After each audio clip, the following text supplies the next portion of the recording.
जय हिंद दोस्तों। आज के इस क्लास में हम लोग कवर करेंगे बीए फिफ्थ सेमेस्टर एजुकेशन का ये पेपर है। ठीक है, बीए फिफ्थ सेमेस्टर एजुकेशन का पेपर 1 और पेपर 2 दोनों एक ही क्लास में आप लोगों का कवर कराएंगे। ठीक है, आप लोग कमेंट बॉक्स में कमेंट करिएगा कितने प्रश्न आपके सही हुए हैं, और जिनका एग्ज़ाम अभी नहीं हुआ है वह इस प्रश्न पत्र को बहुत ही ध्यानपूर्वक देखेंगे, क्योंकि उनका टोटल 100 क्वेश्चन इसमें देखने को मिलेगा। दोनों फर्स्ट पेपर और सेकेंड पेपर दोनों को मैं इस क्लास में सॉल्व कराऊंगा। ठीक है, जिनका हो गया दोस्तों वो कमेंट बॉक्स में ज़रूर कमेंट करेंगे कि उनका कितना प्रश्न सही हुआ है। ठीक है दोस्तों, सबसे पहले यहाँ जान लीजिए, मैं यहाँ सेकेंड पेपर को सबसे पहले सॉल्व करा रहा हूँ। ठीक है, एजुकेशन का सेकेंड पेपर सबसे पहले मैं सॉल्व कराऊंगा, उसके बाद एजुकेशन का फर्स्ट पेपर सॉल्व कराऊंगा। ठीक है, चलिए इसमें दोस्तों फर्स्ट पेपर को मैं सेकेंड पेपर को यहाँ सॉल्व कराने का प्रयास कर रहा हूँ। ठीक है, चलिए ये सेकेंड पेपर है, ध्यान दीजिएगा, इसके बाद फर्स्ट पेपर आएगा। तो सेकेंड पेपर में पहला क्वेश्चन आपका पूछा था दोस्तों, यहाँ सांख्यिकी शब्द की उत्पत्ति लैटिन के किस शब्द से हुई है? तो ये स्टेटस शब्द से हुई है, ऑप्शन नंबर ए हो जाएगा। ठीक है दोस्तों, जो मैंने क्लास कराया था उस क्लास से लगभग आपके 35 से 40 प्रश्न के बीच में देखने को मिले होंगे आपको। ठीक है, तो काफ़ी अच्छे से क्लास को मैंने कवर कराया था सेकेंड पेपर को। देखिए यहाँ पर दूसरा प्रश्न आपका पूछा है, किसने कहा है सांख्यिकी गणित की एक शाखा है जिसका संबंध अंकों की गणना से है? यह किसने कहा था दोस्तों? तो इनमें से कोई नहीं है जो कहा था। ठीक है, गिलफोर्ड, टाटे, ये दोनों ने नहीं कहा था। ठीक है, ऑप्शन नंबर इसमें डी सही था, उपरोक्त में से कोई नहीं। ठीक है, दूसरे का ऑप्शन नंबर डी हो जाएगा आपका। चलिए तीसरा प्रश्न आपका पूछा था, सांख्यिकी के कार्य हैं, सांख्यिकी के कार्य क्या होते हैं? प्रदत्तों का एकीकरण, भविष्यवाणी करना, या फिर प्रदत्तों का वर्गीकरण। तो इसमें सभी सही था। ठीक है, सांख्यिकी के कार्य क्या होते हैं? प्रदत्तों का एकीकरण, भविष्यवाणी करना और प्रदत्तों का वर्गीकरण। ठीक है, ऑप्शन नंबर डी इसमें सही था। यह भी मैंने काफ़ी अच्छे से सूत्र जितने भी कराए थे दोस्तों, उसमें से कई सूत्र आपको देखने को मिले होंगे सेकेंड पेपर में। ठीक है, देखिए चौथा प्रश्न आपको पूछा था, प्रसार का सूत्र है तो अधिकतम प्राप्तांक माइनस न्यूनतम प्राप्तांक होता है। ठीक है, ऑप्शन नंबर ए इसमें सही हो जाएगा। ठीक है, चलिए अगला प्रश्न आपका देखने का प्रयास करते हैं। प्रश्न नंबर 5 यहाँ दिया था आपका दोस्तों, निम्नलिखित में से कौन सा एक विकल्प अभिक्रमिक अनुदेशन का एक मूलभूत सिद्धांत नहीं है? तो दोस्तों जो त्वरित पुनर्प्राप्ति का सिद्धांत होता है, ठीक है, यह आपका अभिक्रमिक अनुदेशन का एक मूलभूत सिद्धांत नहीं है। ठीक है, याद रखेंगे, पांचवे का ऑप्शन नंबर डी इसमें सही था। चलिए प्रश्न नंबर 6 है दोस्तों, ये भी प्रश्न बहुत अच्छे से मैंने पढ़ाया था आपको और कन्फ्यूजन से आपको भी बचाया था। ठीक है, तो उम्मीद है दोस्तों इस प्रश्न को आप सही करके आए होंगे। देखिए, भारतीय संविधान में 6 से 14 वर्ष की आयु के बालकों हेतु निःशुल्क अनिवार्य शिक्षा का अधिकार किस अनुच्छेद के अंतर्गत लाया गया था? तो काफ़ी अच्छे से मैंने बताया था, अनुच्छेद 21 ए के तहत लाया गया था। ठीक है, छठे का ऑप्शन नंबर डी हो जाएगा। चलिए प्रश्न नंबर 7 आपका इसमें पूछा है दोस्तों, वनस्थली विद्यापीठ कहाँ स्थित है? वनस्थली विद्यापीठ दोस्तों प्रयागराज जिले में स्थित है, ऑप्शन नंबर ए हो जाएगा। चलिए अगला प्रश्न है आपका, इंटरनेट शब्दावली में आईपी का क्या अर्थ है? इंटरनेट प्रोवाइडर, या इंटरनेट प्रोसेसर, या इंटरनेट प्रोटोकॉल, या फिर इंटरनेट प्रोसेसर? तो दोस्तों इंटरनेट शब्दावली में जो आईपी शब्द का मतलब होता है वह आपका इंटरनेट प्रोटोकॉल होता है, ऑप्शन नंबर इसमें सी सही था। ठीक है, चलिए अगला प्रश्न आपका देखते हैं दोस्तों, इसको भी काफ़ी अच्छे से मैंने बताया था दोस्तों, मध्यमान का सूत्र कई सारे 3 शायद मैंने बताए थे आपको। मध्यमान के सूत्र की अच्छे से देख लीजिएगा, इनमें से कोई तो आएगा। देखिए इनमें से आया है दोस्तों, मध्यमान का सही सूत्र क्या है यहाँ पर आपका पूछा है। तो मध्यमान का सही सूत्र मैंने आपको बताया था सिग्मा एक्स अपॉन एन। ठीक है, इसमें मध्यमान के दोस्तों 3 सूत्र मैंने बताए थे और तीनों में से ये एक आया है। तो मुझे उम्मीद है दोस्तों आप लोगों का पेपर काफ़ी अच्छे से गया होगा। कमेंट बॉक्स में कमेंट जरूर करिएगा कि आपके कितने प्रश्न सही हुए हैं, ताकि मुझे खुशी होती है। ठीक है, प्रश्न नंबर 10 है आपका, सामान्य संभाव्यता का वक्र होता है। सामान्य संभाव्यता का वक्र क्या होता है? तो घंटे के आकार का होता है, ठीक है। ऑप्शन नंबर ए हो जाएगा। ये भी प्रश्न मैंने कराया था अच्छे से। देखिए प्रश्न नंबर 11 है, निम्नलिखित आंकड़ों का मध्यांक क्या होगा। निम्नलिखित आंकड़ों का यहाँ क्या पूछ रहा है, मध्यांक पूछ रहा है दोस्तों। तो मध्यांक कैसे निकाले जाते हैं यहाँ पर मैं सॉल्व कराऊंगा तो आपको ज़्यादा समय लग जाएगा, ठीक है।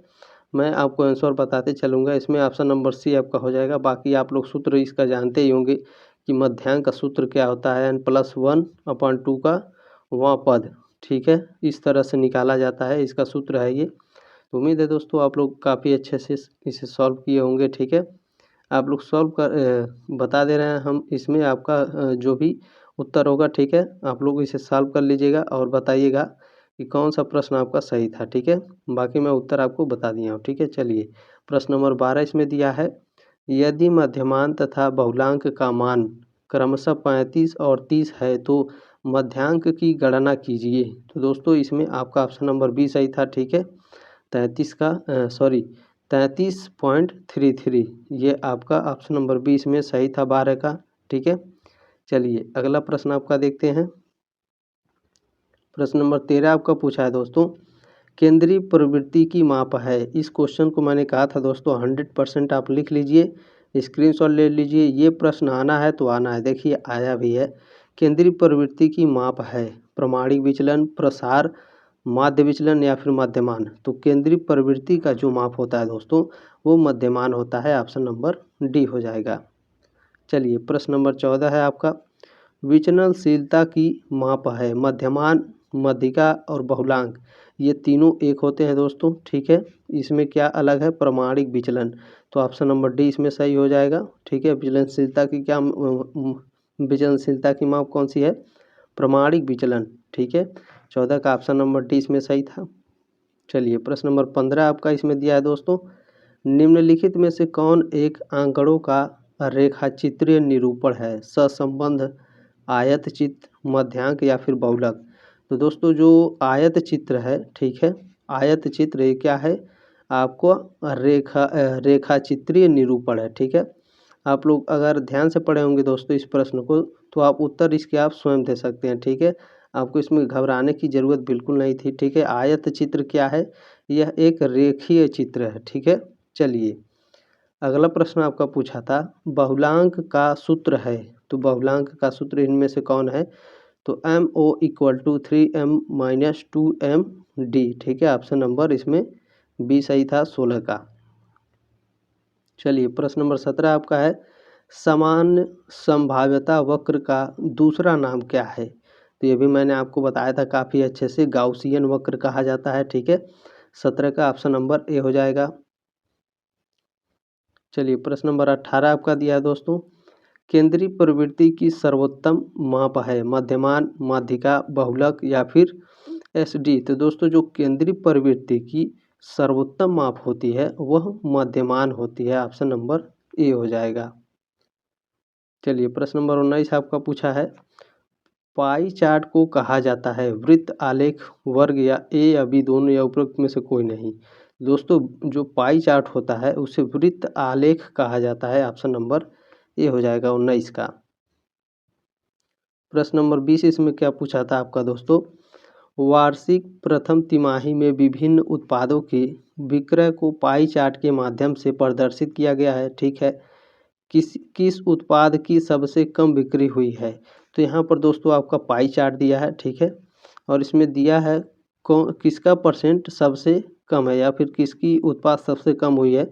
बहुत ही आसान प्रश्न था ये। तो इसमें दोस्तों सबसे कम आपका 16% है, ठीक है। इसमें बिजली का बिल आपका सही आंसर था, ठीक है। चलिए देखते हैं कौन सा इसमें है।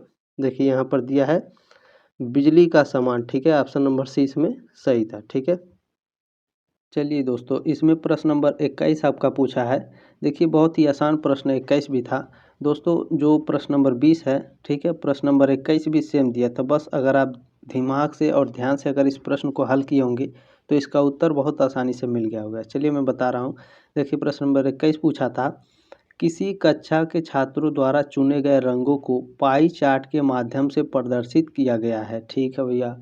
22% छात्रों ने कौन सा रंग चुना है। ये क्या पूछ रहा है, जो 22% छात्र हैं वह कौन सा रंग चुने हैं। तो हम पाई चार्ट में देख लेंगे 22% कहाँ है हमारा, हरा हमारा क्या है 22% है। तो 22% छात्रों ने हरा रंग चुना है। तो हम ऑप्शन में देख लेंगे हमारा कौन सा इसमें सही है। ठीक है, तो इसमें दोस्तों हमारा सी ऑप्शन जो है वो सही था। ठीक है, हरा, ऑप्शन नंबर सी हमारा सही था 21 का। चलिए अगला प्रश्न आपका देखते हैं दोस्तों। प्रश्न नंबर 22 आपका पूछा है, दो चरों के बीच सांख्यिकी संबंध कहे जाते हैं।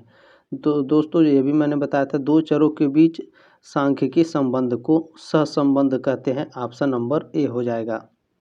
चलिए अगला प्रश्न है आपका दोस्तों, ये क्वेश्चन तो एकदम छप गया है दोस्तों। ठीक है, प्रश्न नंबर 23 जो है जैसे मैंने बताया है ठीक उसी तरह से इसमें पेपर में भी छाप दिया है।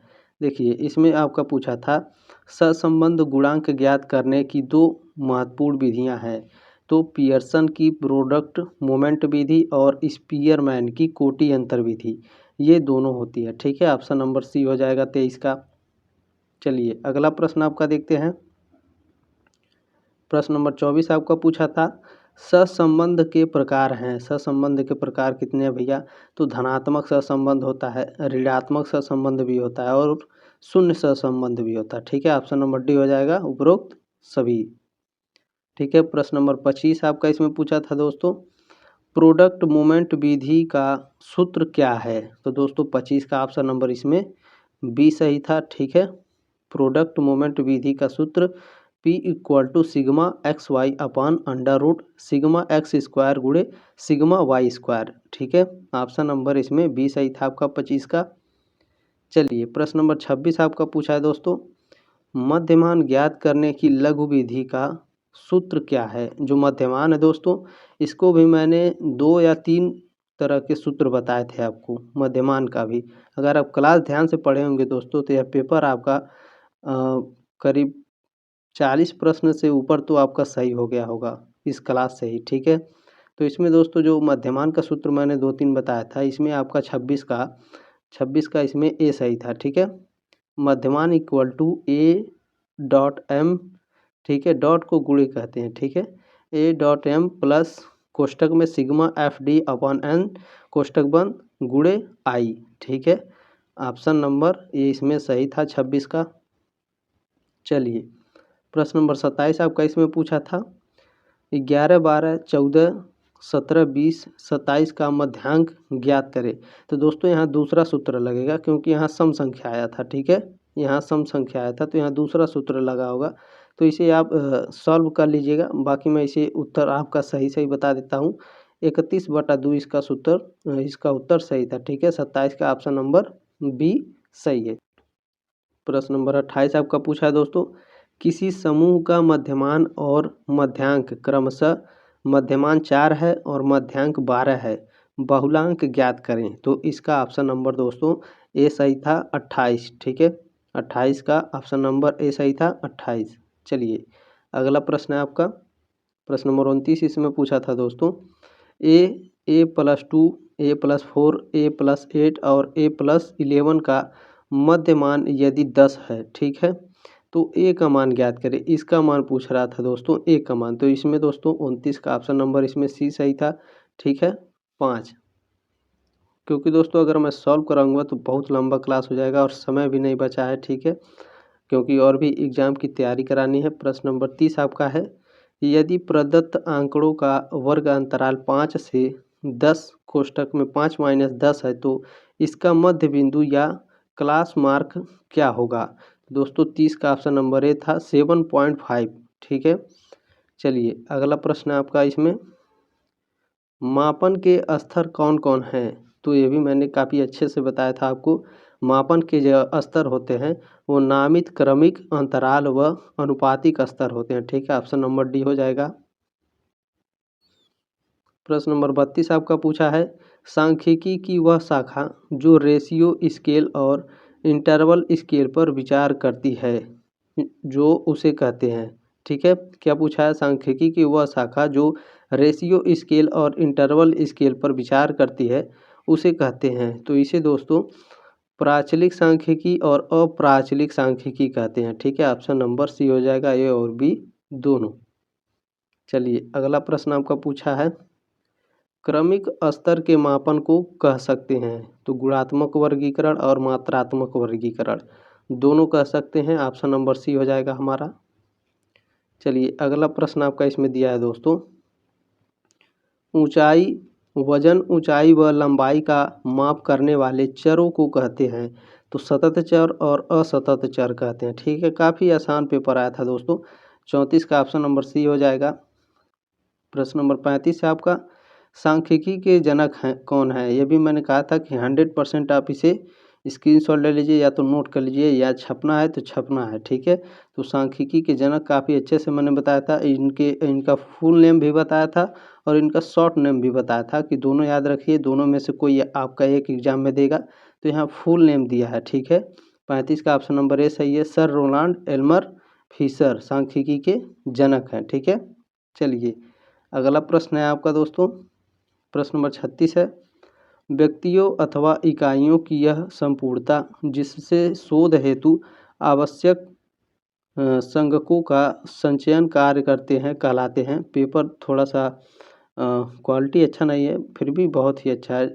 जिन्होंने यह पेपर भेजा है उनका बहुत बहुत धन्यवाद। ठीक है, प्रश्न नंबर 36 है आपका इसमें दोस्तों, डी इसमें सही था प्रश्न नंबर 36 का। ठीक है, जिनके पास पेपर होगा वो मिला लेंगे, जिनके पास नहीं है वो भी ध्यान से देखेंगे और कमेंट जरूर करेंगे दोस्तों कि कितना प्रश्न आपका सही हुआ है। ठीक है, प्रश्न नंबर 37 है, व्यवस्थित रूप में किसी आंकड़ा समूह का विशिष्टीकरण संग्रह और प्रस्तुतिकरण क्या कहलाता है। क्या पूछा है, व्यवस्थित रूप से किसी आंकड़ा समूह का विशिष्टीकरण और संग्रह और प्रस्तुतिकरण क्या कहलाता है। तो दोस्तों आपका वर्णनात्मक सांख्यिकी कहलाता है। ठीक है, ऑप्शन नंबर ए हो जाएगा 37 का। प्रश्न नंबर 38 आपका इसमें पूछा है दोस्तों, किसी समष्टि से चयनित भाग को कहते हैं। किसी समष्टि से दोस्तों चयनित भाग को क्या कहते हैं। तो प्रतिदर्श कहते हैं, ऑप्शन नंबर ए हो जाएगा 38 का। चलिए प्रश्न नंबर 39 आपका इसमें पूछा था, एक वर्ग या समूह की पहचान को निश्चित करने के लिए प्रयुक्त मापनी कहलाती है। नाभिक स्तर कहलाती है, क्रमिक स्तर या फिर अंतराल स्तर या अनुपातिक स्तर। तो दोस्तों 39 का ऑप्शन नंबर ए सही था आपका, नामित स्तर कहलाता है। ठीक है, चलिए अगला प्रश्न है आपका दोस्तों, उच्चतम अंक और निम्नतम अंक के बीच के अंतराल को क्या कहते हैं। तो दोस्तों अभी मैंने ऊपर आपको पढ़ाया है, उच्चतम अंक माइनस निम्नतम अंक। ठीक है, यह क्या है, प्रसार का सूत्र है। किसका सूत्र भैया, प्रसार का सूत्र है, ऑप्शन नंबर बी हो जाएगा। चलिए प्रश्न नंबर 41 है आपका पूछा है दोस्तों, सांख्यिकी शाखाएं समाहित हैं। सांख्यिकी शाखाएं किसमें समाहित हैं, व्यवहारिक सांख्यिकी में, गणितीय सांख्यिकी में, या ए और बी दोनों। तो दोस्तों ऑप्शन नंबर सी है, ए और बी दोनों। ठीक है, सांख्यिकी शाखाएं जो हैं व्यवहारिक सांख्यिकी और गणितीय सांख्यिकी दोनों में समाहित हैं। चलिए प्रश्न नंबर 42 आपका पूछा था दोस्तों सेकेंड पेपर में, कि प्राथमिक एवं अव्यवस्थित संग्रह किए गए आंकड़े कहलाते हैं। प्राथमिक आंकड़े कहलाते हैं या फिर द्वितीयक आंकड़े कहलाते हैं। तो दोस्तों प्राथमिक एवं अव्यवस्थित संग्रह किए गए आंकड़े प्राथमिक आंकड़े कहलाते हैं, ऑप्शन नंबर ए हो जाएगा 42 का। चलिए प्रश्न नंबर 43 पूछा है, मैंने आपको बताया भी था दोस्तों, इस टाइप के जो प्रश्न पूछे जाएंगे आपको कंफ्यूज करने के लिए भी दिए जाते हैं। ठीक है, ताकि आप ऑप्शन नंबर सी लगाकर चले आएँ और आपका उत्तर गलत हो जाए। ठीक है, बहुत ही चालाक होते हैं एग्जामिनर, तो ध्यान में रख कर जाना पड़ता है काफ़ी अच्छे से पढ़ के। ठीक है, प्रश्न नंबर 43 है आपका, जो आंकड़े दूसरों द्वारा एकत्रित किए जाते हैं कहलाते हैं। तो दोस्तों जो आंकड़े दूसरों के द्वारा एकत्र किए जाते हैं उसे द्वितीयक आंकड़े कहते हैं, ऑप्शन नंबर ए हो जाएगा 43 का। चलिए दोस्तों सेकेंड पेपर में आपका 44 नंबर प्रश्न पूछा था, सांख्यिकी एक संख्यात्मक आंकड़ा है जिसे अंकलित किया जाता है। किसके द्वारा अंकलित किया जाता है भैया आपका, तो यह आंकड़ा से अंकलित किया जाता है, ऑप्शन नंबर सी हो जाएगा 44 का। प्रश्न नंबर 45 आपका वो इसमें पूछा था दोस्तों, अंकों के योग को उनकी संख्या से विभाजित करना कहलाता है। मध्यमान कहलाता है, मध्यांक कहलाता है, बहुलांक या उपरोक्त सभी। दोस्तों क्या पूछा है, अंकों के योग को उनकी संख्या से विभाजित करना क्या कहलाता है? तो बहुत ही आसान है, मध्यमान कहलाता है। ऑप्शन नंबर ए हो जाएगा। ठीक है। प्रश्न नंबर 46 आपका पूछा था, किसी आंकड़ा समूह में सर्वाधिक बार प्रयुक्त आंकड़ा कहलाता है? तो दोस्तों क्या पूछा है, किसी आंकड़ा समूह में, ठीक है, सर्वाधिक बार यानी सबसे ज़्यादा प्रयुक्त होने वाला आंकड़ा क्या कहलाता है भैया? तो बहुलांक कहलाता है। ऑप्शन नंबर डी हो जाएगा 46 का। चलिए सेकेंड पेपर में 47 नंबर प्रश्न आपका पूछा था कि 10 अंकों का मध्यमान 9 है, ठीक है, उन अंकों का कुल योग क्या होगा? तो दोस्तों 47 का ऑप्शन नंबर इसमें सी सही था। ठीक है, 10 9 90, कितने लोग ऐसे ही सही कर दिए होंगे? तो 47 का ऑप्शन नंबर सी इसमें सही था। ठीक है, बाकी आप इसे सॉल्व कर लीजिएगा। चलिए प्रश्न नंबर 48 है दोस्तों आपका, सांख्यिकी शब्द की उत्पत्ति इटालियन भाषा के किस शब्द से हुई है? तो दोस्तों अभी मैंने ऊपर बताया है स्टेटस। ठीक है, ऑप्शन नंबर ए सही है 48 का। प्रश्न नंबर 49 आपका पूछा है दोस्तों, सांख्यिकी के प्रमुख कार्य क्या है? आंकड़ों का संग्रह करना, जी बिल्कुल सही है। ठीक है, आंकड़ों का वर्गीकरण करना, यह भी सही है, और आंकड़ों की संख्या बताना, यह भी सही है। उपरोक्त सभी होगा, ये भी कराए थे दोस्तों मैंने प्रश्न को। चलिए प्रश्न नंबर 50 आपका पूछा है दोस्तों, देखिए मैंने इस टाइप के 2 प्रश्न आपको बताए थे, एक उसमें से आया है। ठीक है, तो काफ़ी अच्छे से मैंने पेपर कराया था। देखिए प्रश्न नंबर 50 में दोस्तों 2 प्रश्न बताया था, एक आया है, इसमें से सूत्र यहाँ पर दिया है और आपको पहचानना है कि यह किसका सूत्र है, मध्यिका का, माध्य का, बहुलक का या फिर प्रसार का। प्रसार का तो है ही नहीं। ठीक है, तो किसका सूत्र है सर? तो इसका माध्यिका का सूत्र है। ठीक है, ऑप्शन नंबर ए हो जाएगा। जो लोग क्लास किए होंगे दोस्तों, काफ़ी अच्छा पेपर गया होगा सेकेंड पेपर आपका। ठीक है, अब चलिए फर्स्ट पेपर को हम लोग सॉल्व करेंगे इसी क्लास में। ठीक है, तो दोस्तों इसे मैं बता देता हूँ क्या लिखा है। देखिए आई डॉट प्लस यहाँ आपका दिया है इस तरह से n/2 माइनस एफ, ठीक है, अपॉन एफ एम, फिर यहाँ दिया है ऐसे पाई और गुणे आई का सूत्र है, तो ये मध्यिका का सूत्र है। ठीक है, इसे क्या बोला जाता है? ठीक है, आप लोग कमेंट बॉक्स में कमेंट करिएगा इसे क्या बोला जाता है। ठीक है, मैं आपके कमेंट को पिन करने का प्रयास करूँगा। चलिए दोस्तों अब आपका पेपर फर्स्ट को सॉल्व करने का प्रयास करते हैं दोस्तों। पेपर सेकेंड मैंने सॉल्व करा दिया है अभी ऊपर। ठीक है, ये पेपर फर्स्ट को सॉल्व कराऊंगा मैं, एजुकेशन। ठीक है, एजुकेशन सेकेंड पेपर को सॉल्व करा दिया ऊपर, और एजुकेशन फर्स्ट पेपर को अब हम सॉल्व कराएंगे। ठीक है, एजुकेशन के फर्स्ट पेपर में फर्स्ट क्वेश्चन आपका इसमें पूछा है, ई पाठशाला का विकास किया गया था। तो ई पाठशाला का विकास एनसीईआरटी इसमें सही था, ऑप्शन नंबर बी। ठीक है, NCERT। ठीक है, पहले का ऑप्शन नंबर बी सही हो जाएगा। चलिए अगला प्रश्न आपका इसमें पूछा है, राष्ट्रीय महिला शिक्षा समिति के अध्यक्ष थे। तो दोस्तों दुर्गाबाई देशमुख जो थे वह राष्ट्रीय महिला शिक्षा समिति के अध्यक्ष थे। ठीक है, ऑप्शन नंबर सी हो जाएगा दूसरे का। चलिए एक बार और जिन्होंने दोस्तों यह पेपर भेजा है उनको बहुत बहुत धन्यवाद। दोस्तों आप लोग टेलीग्राम पर अगर सर्च करेंगे GK GS वाला, ठीक है, तो हमारा चैनल आ जाएगा, आप उस पर पेपर भेज सकते हैं। ठीक है, चलिए प्रश्न नंबर 3 आपका इसमें पूछा है, वैश्वीकरण को किन कारकों ने बढ़ावा दिया है? तो वैश्वीकरण को उत्पादन का एकीकरण और सकल लाभ का एकीकरण और बाजारों का एकीकरण, इन तीनों ने बढ़ावा दिया है। ऑप्शन नंबर डी हो जाएगा उपरोक्त सभी।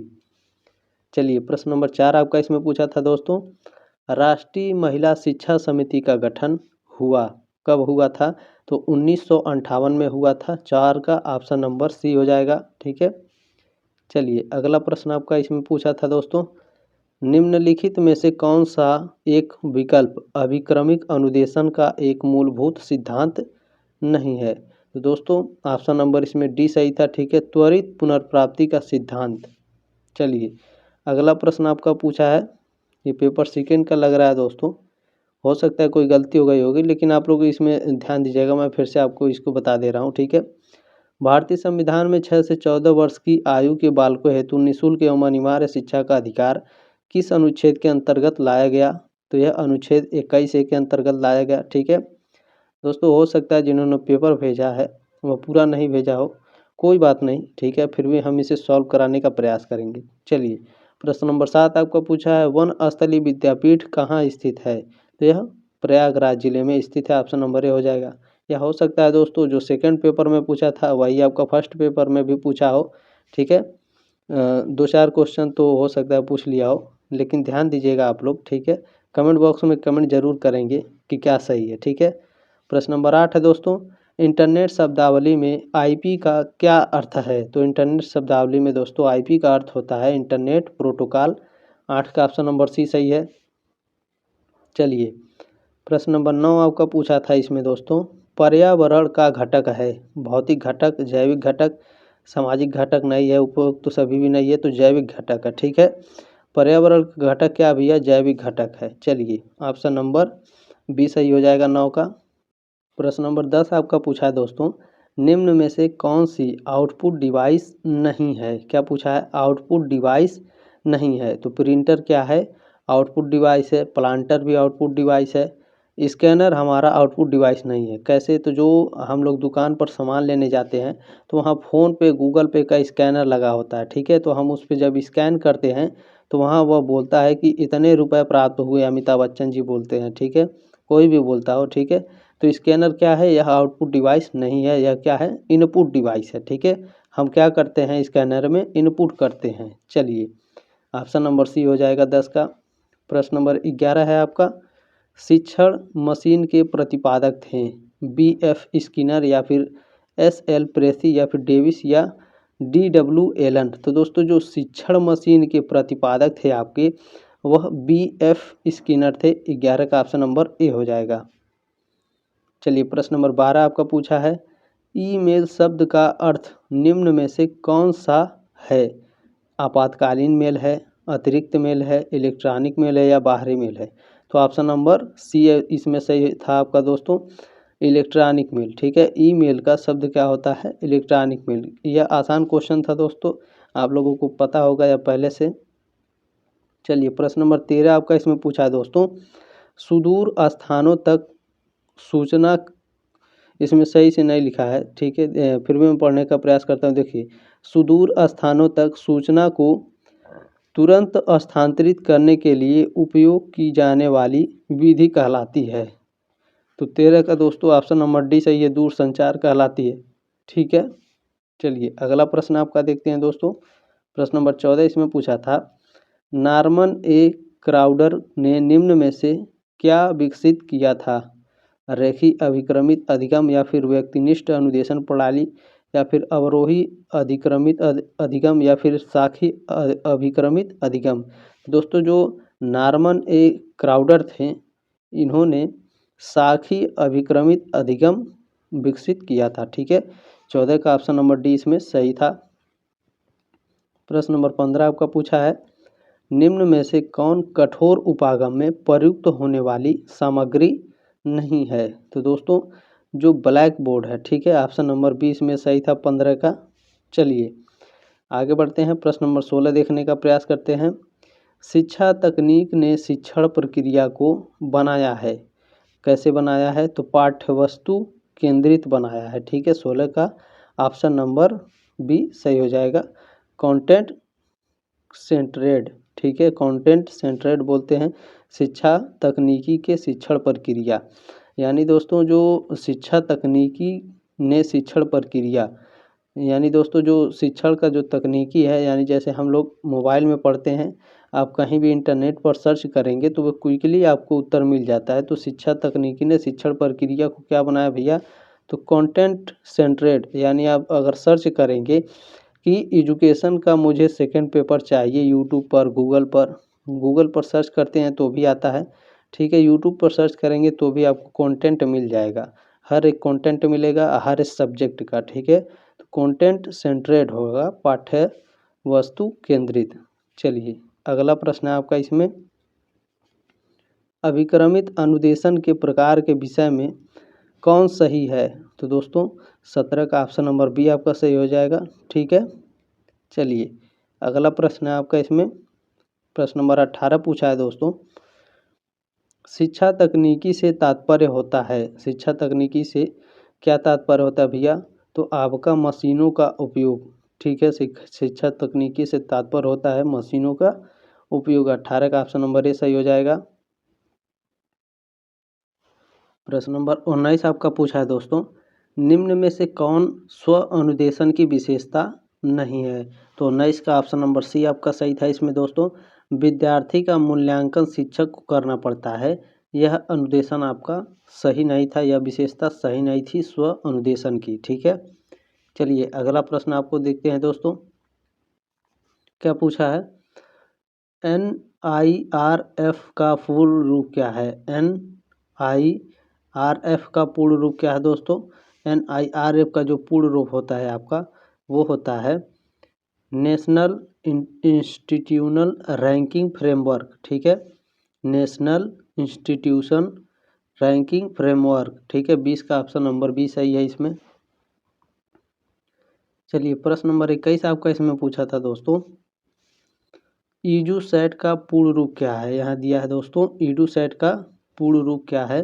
तो दोस्तों 21 का ऑप्शन नंबर ए सही है, education satellite. Option number A हो जाएगा 21 का। चलिए प्रश्न नंबर 22 आपका इसमें पूछा था, चतुर्थ विश्व शब्दावली किन देशों के लिए प्रयुक्त की गई है? दोस्तों यह न्यूनतम विकसित देशों के लिए प्रयुक्त की गई है। 22 का ऑप्शन नंबर बी हो जाएगा। चलिए प्रश्न नंबर 23 आपका पूछा है, सबके लिए शिक्षा पर विश्व सम्मेलन 1990 में निम्न में से कहाँ हुआ था? तो यह आपका हुआ था दोस्तों थाईलैंड में। ठीक है, 23 का ऑप्शन नंबर ए हो जाएगा। चलिए प्रश्न नंबर 24 आपका दिया है, सामाजिक अंतःक्रिया में सम्मिलित होता है। तो सामाजिक अंतःक्रिया में दोस्तों उपरोक्त सभी शामिल होता है। ठीक है, सामाजिक अंतःक्रिया में सोशल मीडिया, सामंजस्य और सहयोग, ये तीनों शामिल होता है। ऑप्शन नंबर डी हो जाएगा। प्रश्न नंबर 25 आपका पूछा है दोस्तों, निम्न युगलों में से कौन सही मिलान को इंगित नहीं करता है? तो वनस्थली विद्यापीठ क्या हीरा लाल शास्त्री जी से संबंधित है? संबंधित है दोस्तों, यह बिल्कुल संबंधित है। ठीक है, चित्रकूट ग्रामोदय विश्वविद्यालय नानाजी देशमुख के द्वारा संबंधित है, तो यह बिल्कुल संबंधित है दोस्तों। ऑप्शन नंबर सी इसमें दिया है दोस्तों, शांति निकेतन ज्ञानती देवी टैगोर, तो यह गलत है। ठीक है, यह इंगित नहीं करता है, यह मिलान सही इंगित नहीं करता है, क्योंकि शांति निकेतन की स्थापना रविंद्रनाथ टैगोर ने की थी। ठीक है, 25 का ऑप्शन नंबर सी हो जाएगा। चलिए अगला प्रश्न है आपका, यहाँ प्रश्न थोड़ा साफ नहीं है, फिर भी पढ़ने का प्रयास करते हैं। देखिए, पृथ्वी तल से सबसे निकट वायुमंडल की परत का क्या नाम है? ठीक है, यानी पृथ्वी की तल से दोस्तों जो सबसे पहले परत आता है उसका क्या नाम है? तो आप सभी लोग जानते हैं, क्षोभ मंडल पहले आता है, फिर समताप मंडल आता है। ठीक है, 26 का ऑप्शन नंबर सी हो जाएगा। चलिए प्रश्न नंबर 27 है आपका, कौन सा शैक्षिक तकनीकी के उपागम हैं? इन चारों में से पूछ रहा है दोस्तों, कौन शैक्षिक तकनीकी के उपागम हैं? तो कठोर शिल्प उपागम, कोमल शिल्प उपागम और प्रणाली उपागम, ये तीनों हो जाएंगे। ठीक है, 27 का ऑप्शन नंबर डी सही है।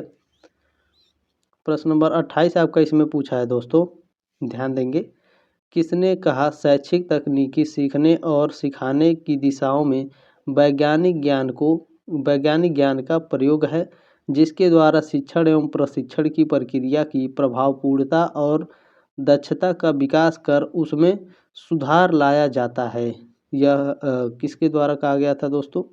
किसने कहा था? तो GOM लीथ ने कहा था। ठीक है, ऑप्शन नंबर ए हो जाएगा 28 का।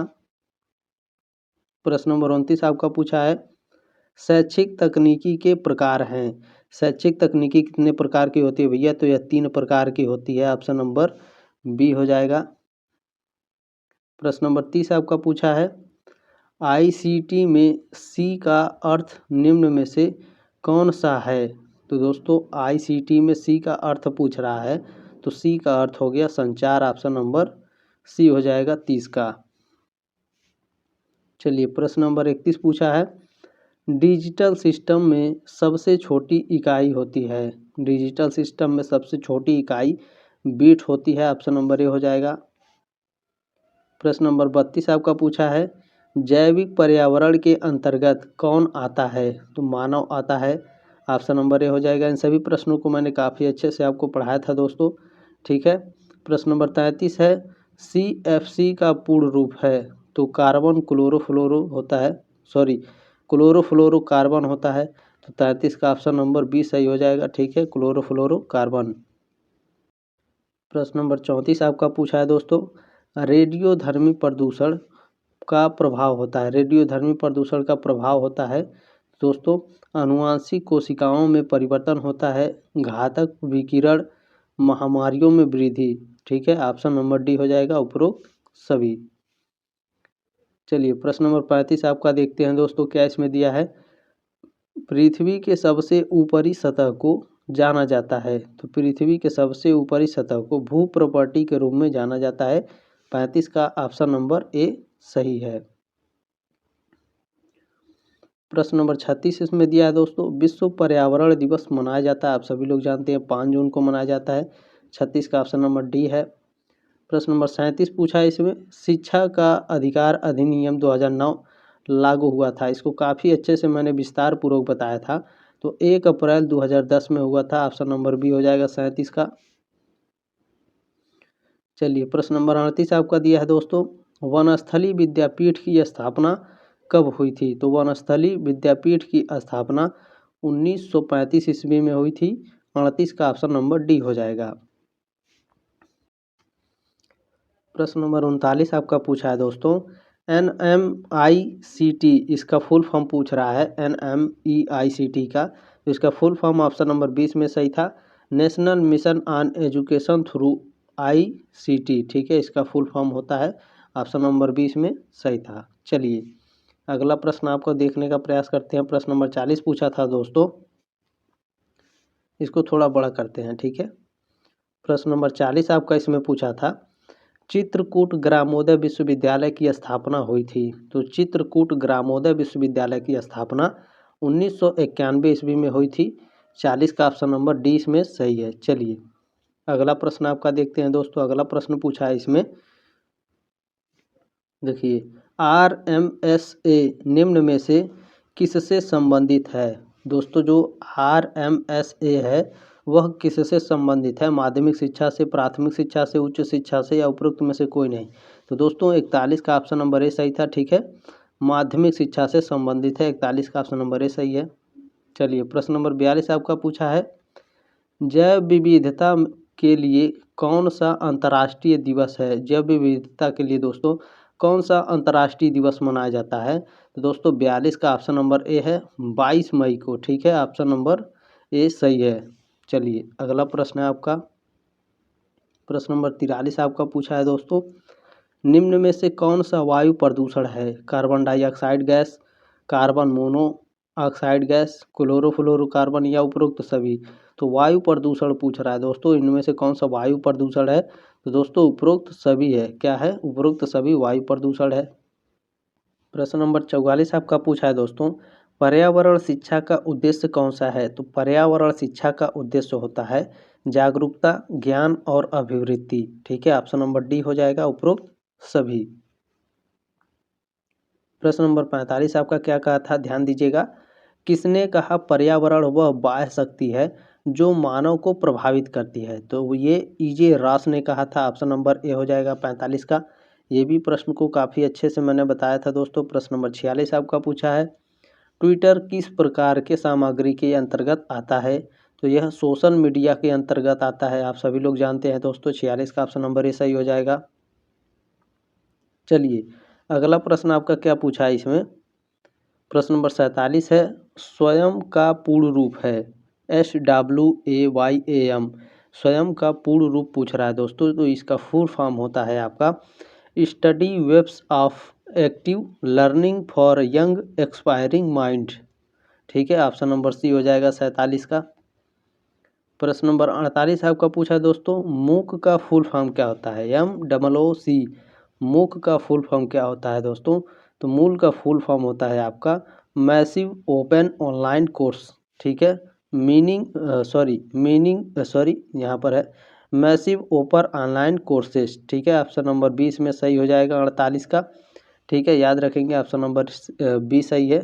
मूक का फुल फॉर्म क्या है? Massive open online course, massive open online courses. ठीक है, याद रखेंगे। आगे बढ़ते हैं दोस्तों। प्रश्न नंबर 49 पूछा है दोस्तों। जैसे मैंने इस प्रश्न को टाइप किया था उसी तरह से ये भी टाइप करके दे दिया है। ठीक है, प्रश्न नंबर 49 दिया है, डैश निम्न में से कौन सा एक ऐसा संगठन है जिसका उद्देश्य अंतर्राष्ट्रीय व्यापार को उदार बनाता है? तो WTO, काफ़ी अच्छे से मैंने WTO को समझाया था आप सभी को, WTO का फुल फॉर्म में बताया था। अगर आता तो मुझे उम्मीद है आप लोगों का उत्तर गलत नहीं होता। ठीक है, 49 का ऑप्शन नंबर 20 में सही था, WTO। चलिए लास्ट प्रश्न है दोस्तों, बहुत ही इंपॉर्टेंट है। हंसा मेहता समिति का गठन कब हुआ था? हंसा मेहता का जो गठन हुआ था दोस्तों, वह आपका 1962 ईस्वी में हुआ था। ठीक है, 50 का ऑप्शन नंबर बी सही हो जाएगा। ठीक है, इस क्लास को शेयर कर दीजिएगा, जिनका भी एग्ज़ाम हुआ है, जिनका नहीं हुआ है वो भी इस क्लास को शेयर करेंगे। ठीक है दोस्तों, ताकि आपका जो भी स्टूडेंट हैं, जो भी आपके दोस्त हैं, वो भी काफ़ी अच्छे से प्रिपरेशन कर सकें और उनका एक भी प्रश्न गलत ना हो। ठीक है, सब्सक्राइब कर लीजिएगा दोस्तों ज़रूर, ताकि छठे सेमेस्टर में भी हमारे साथ आप धमाकेदार तैयारी कर सकें। टेलीग्राम ग्रुप ज़रूर ज्वाइन करिए। मिलते हैं अगले क्लास में, तब तक ले जय हिंद, वंदे मातरम।